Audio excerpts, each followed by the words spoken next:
Welcome to the Morning Update. I'm Erin Ramsey.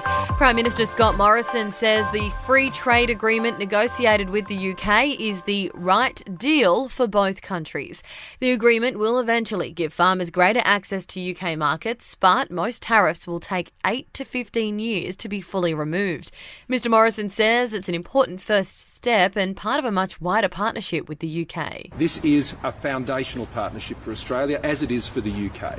And everything else we do stems from that relationship. Our cooperation on defence, on strategic issues, to combat climate change and indeed the economic relationship. There was an awkward moment on climate change, though, when Mr Johnson wrongly claimed Australia was committed to net zero emissions by 2050, something Mr Morrison is refusing to do. Scott has declared for net zero by 2050, which is a great step forward. After that meeting, Mr Morrison had a brief meet with the Queen at Windsor Castle.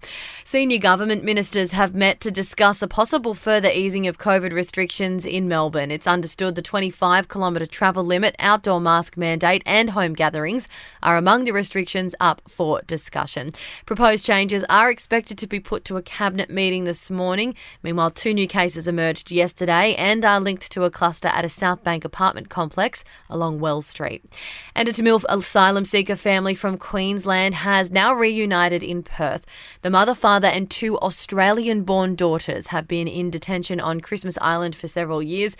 The youngest was brought to Australia for medical treatment over a week ago. They've been granted permission to remain in community detention in Perth, but won't be allowed to return to their hometown in Queensland while their case is being heard by the High Court. To sport now, and the Socceroos are through to the next stage of qualifying for the World Cup after beating Jordan 1-0 in Kuwait City this morning. The Aussies were undefeated in 8 qualifying matches. Carl Chalmers has shown he is ready to defend his Olympic gold medal in the 100 freestyle at the Tokyo Games. Chalmers won the final at the Olympic trials in Adelaide in 47.59 seconds. And in league, Roosters forward Jared Waerea-Hargreaves has escaped a penalty at the NRL judiciary for a careless high tackle charge. In entertainment news now, a movie production studio is set to be built at Coffs Harbour in New South Wales. Actor Russell Crowe will make an official announcement this morning. It'll be built at Pacific Bay Resort to provide a major economic boost to the state's north coast. More than 64,000 people have signed a petition to stop a film being made about the 2019 massacre at a mosque in Christchurch. Australian Rose Byrne is set to play New Zealand Prime Minister Jacinda Ardern in the movie They Are Us, which is still in the planning stages.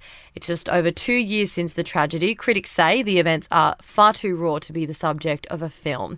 And some embarrassment for Salma Hayek. The actress has revealed that her pet owl coughed up a hairball on Harry Styles' head when he came over for a visit. She insists that the One Direction star was super cool about it, though. That's your latest from the Nova podcast team. We'll see you this afternoon for another episode of The Update.